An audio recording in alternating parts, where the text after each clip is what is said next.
소리나는 책방.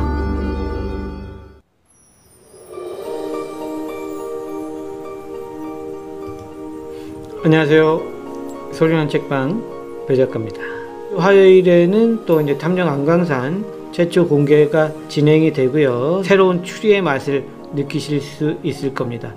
화요일 오전 10시 45분에 최초 공개되니까요.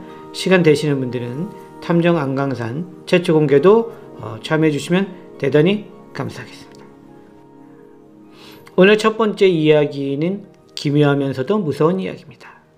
지금부터 시작하겠습니다. 제가 10년 전 동남아 배낭여행을 할 때 이야기입니다. 저는 혼자서 동남아의 여러 나라들을 여행했는데 주로 도시가 아닌 시골 지역을 배낭을 메고 돌아다녔습니다. 그날도 낡은 배낭을 메고 시골길을 걸어가는데 한 노인이 제 앞을 막았습니다. 더 이상 숲 쪽으로 들어가지 말고 그냥 자신의 집에 머물다 가라는 말이었습니다. 그 할머니는 자꾸 제 배낭을 쓰다듬으며 자신의 집으로 가자고 했습니다.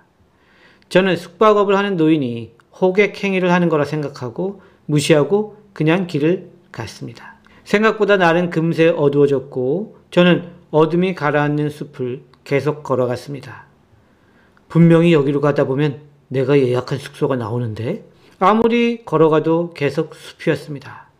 시계를 보니 멈춰 있었고 100% 충전했던 핸드폰도 방전되었습니다. 그제야 저는 뭔가 잘못되었음을 알아차렸죠. 도대체 뭐가 잘못된 거지? 저는 뒤로 돌아갈 수도 앞으로 갈 수도 없는 진퇴양난의 상황에 놓이게 되었습니다. 그래도 가만히 있을 수 없어 앞으로 다시 전진했지만 계속 같은 곳을 도는 느낌이었습니다. 그러다 불현듯 할머니가 제 배낭을 계속 쓰다듬던 생각이 들어 배낭을 풀러 지니고 있던 손전등으로 비춰봤습니다. 그 할머니의 터치가 찜찜하게 느껴졌었던 거죠. 이게 뭐지? 제 배낭에는 이상한 것이 붙어져 있었어요.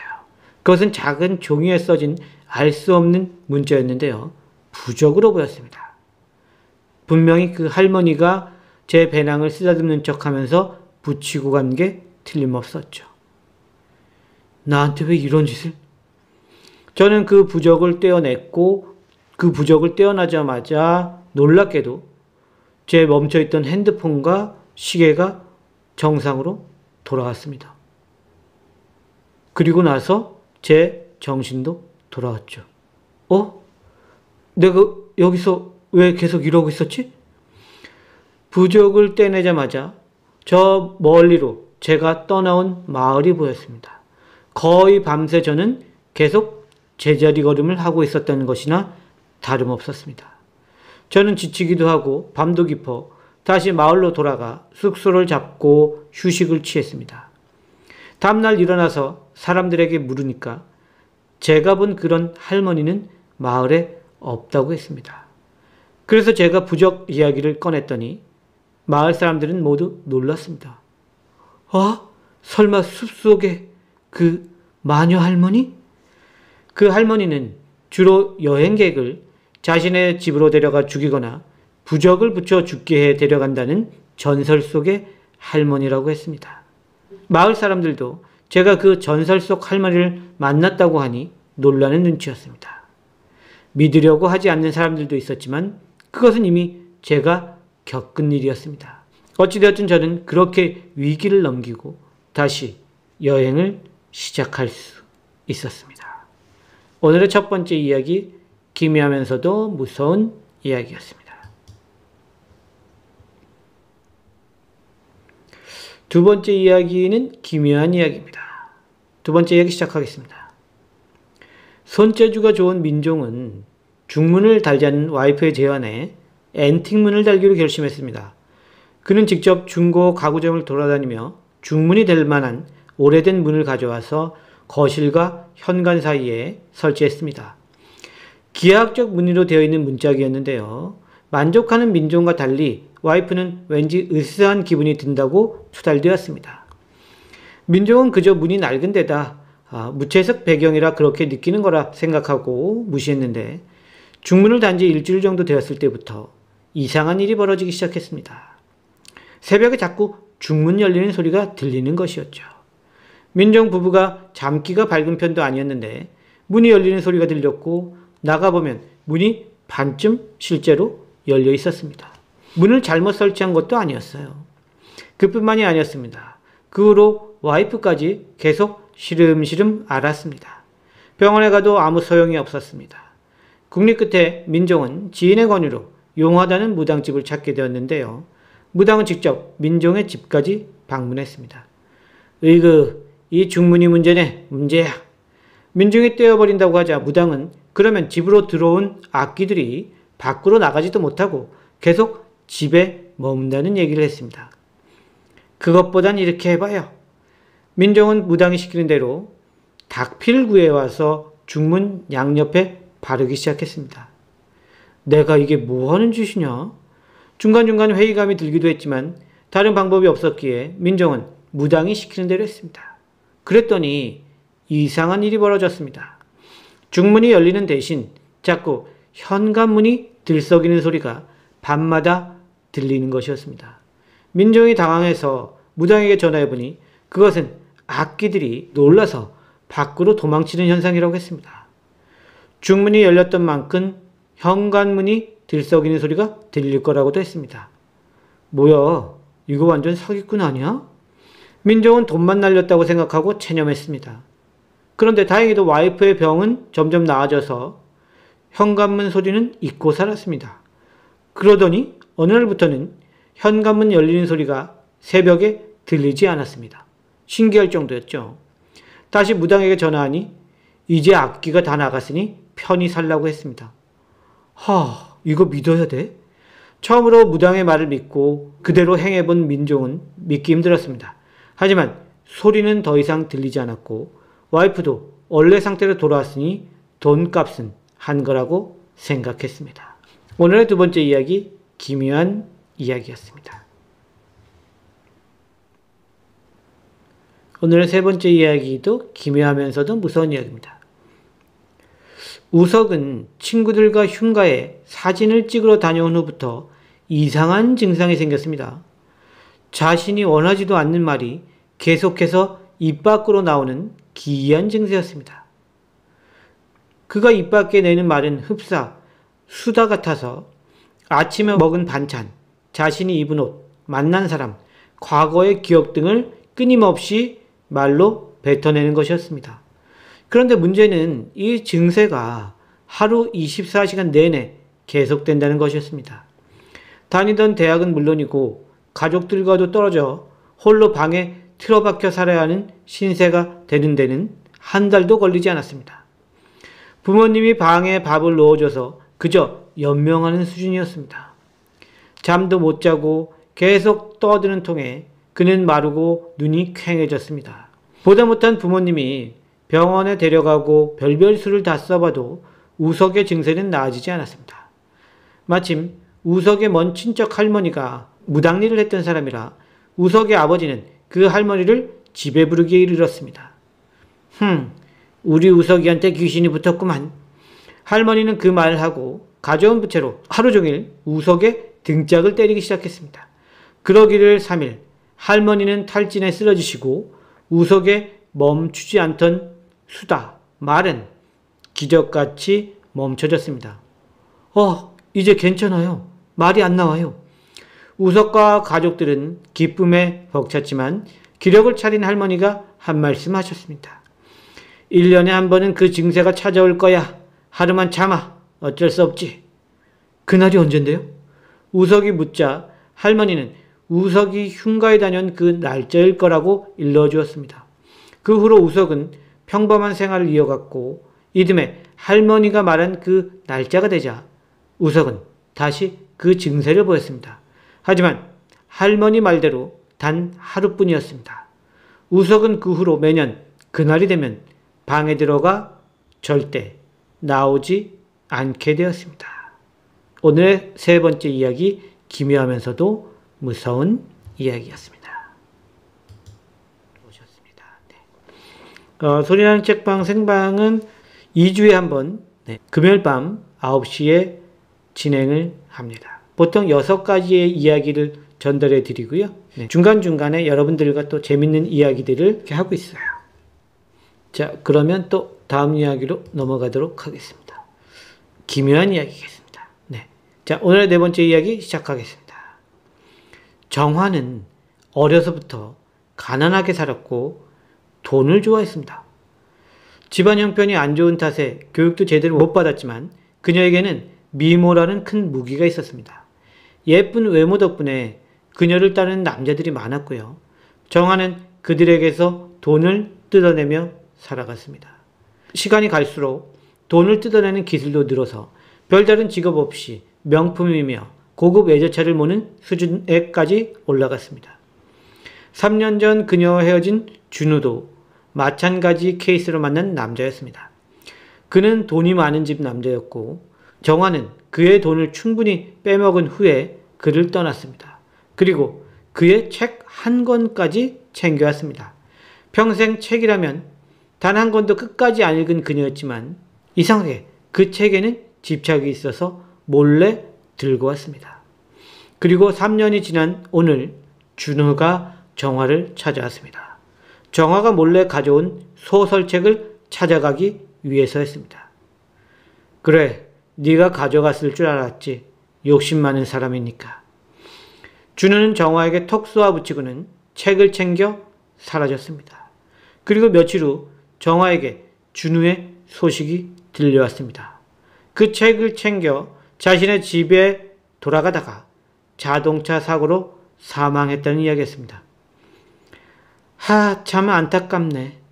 사람이 죽었는데도 정화는 피식 웃었습니다.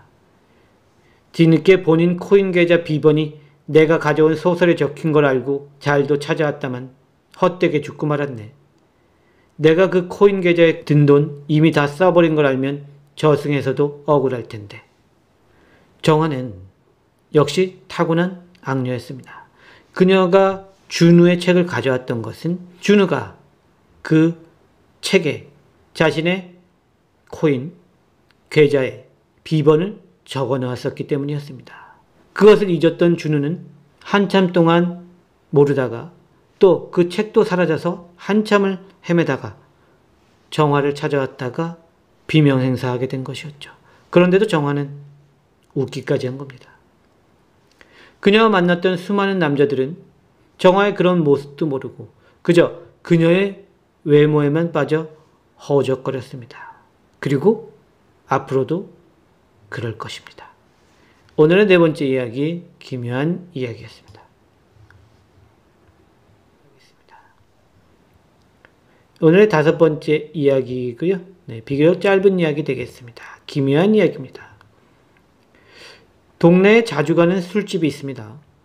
워낙 술을 좋아해서 일주일에 서너 번은 꼭 들르는데 요즘 새로 바뀐 직원이 영 마음에 들지 않았습니다. 홀서빙을 하는 여자였는데 무섭게 생겨서 제 말을 늘 무시하곤 했습니다. 전에 홀을 담당했던 분은 상냥하고 친절했는데 불쾌하기 이를 데 없었습니다. 제 주문까지 못 들은 척하니 제가 직접 카운터로 가서 주인에게 술과 안주를 주문하곤 했습니다. 저를 볼 때마다 늘 무시하고 외면하니 저는 점점 화가 났고요. 며칠 전 술이 좀 올랐을 때 저는 그 직원을 제 테이블로 불렀습니다. 너무 하시는 거 아니에요? 그래도 내가 손님인데 최소한 주문은 받아야 하는 거 아니냐고요. 제가 강하게 나가자 그녀는 무서운 인상과 달리 너무나도 미안한 표정을 지었습니다. 죄송해요. 그런데 제가 너무 무서워서요. 무섭다고요? 제가요? 저는 황당하게 이를 데 없었습니다. 저로 말할 것 같으면 바짝 마른 몸매에 희미한 눈동자, 그리고 힘없어 보이는 어깨, 어딜 봐도 만만하면 만만했지 무섭게 생긴 사람은 아니었습니다. 오히려 사람들에게 만만하게 보여 영 인생이 불만인 사람이란 말이죠. 그런데 저를 보고 무섭다니 태어나 처음 듣는 어이없는 말이었습니다. 무섭다는 말은 처음 들어보는데 그게 말이 된다고 생각해요? 저는 그동안 쌓인 악감정을 풀기라도 하겠다는 듯 그녀를 밀어붙였습니다. 무서운 걸 어떡해요. 손님 어깨에 붙어있는 그 귀신 때문에. 순간 저는 술이 확 깨는 듯 했습니다. 옆으로 무슨 일인가 듣고 있던 술집 사장의 얼굴도 사색이 되었습니다.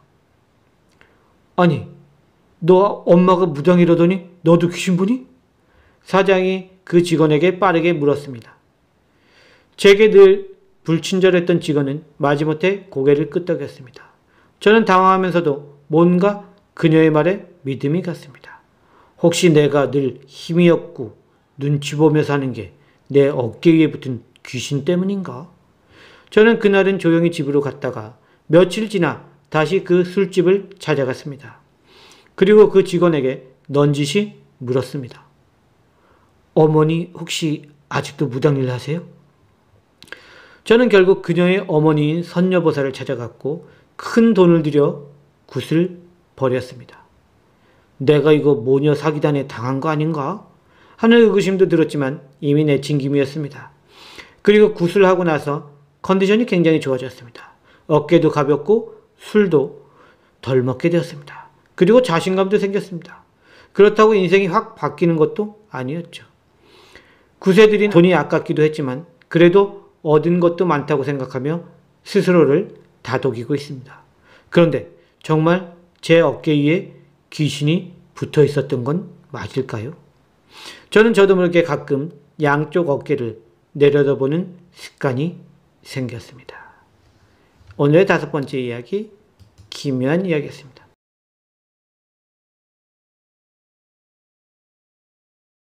오늘의 6번째 이야기는 무서운 이야기입니다.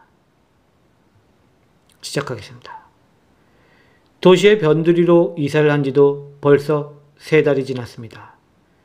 회사 생활에 지친 성철은 회사를 그만두고 집을 줄여 1년간 편히 쉴 곳을 찾아 헤매던 중 시골 분위기를 풍기는 도시의 변두리를 찾아가게 되었습니다. 바쁜 일상에서 벗어나니 그동안 쌓인 스트레스도 많이 해소되는 듯 했습니다. 이제 정신적 여유가 생겨서였을까요? 성철의 눈에 동네 사람들의 모습이 눈에 들어오기 시작했습니다. 그 중에서도 성철이 강변로를 따라 걸을 때면 자주 마주치곤 하는 아주머니가 매우 인상적이었습니다. 늘 눈을 내리깔고 검은 캐리어를 끌고 가는 사람이었는데요. 무슨 사연이 있는 듯 싶었습니다. 저분은 도대체 저 안에 뭘 넣고 다니시는 걸까? 보니까 거의 매일 저걸 끌고 어디론가 다녀오시는 것 같은데. 성철은 궁금증이 너무 심해져서 결국 아주머니에게 물어보기로 결심했습니다. 좋아, 한번 말 걸어보자. 모르는 사람한테 내가 말 걸 생각까지 하더니 이거 완전히 시골 사람 된 것 같은데.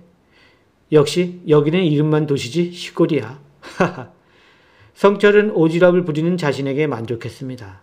그리고 비가 추적추적 내리는 오후 그 가방을 끌고 다니는 아주머니를 다시 만났습니다.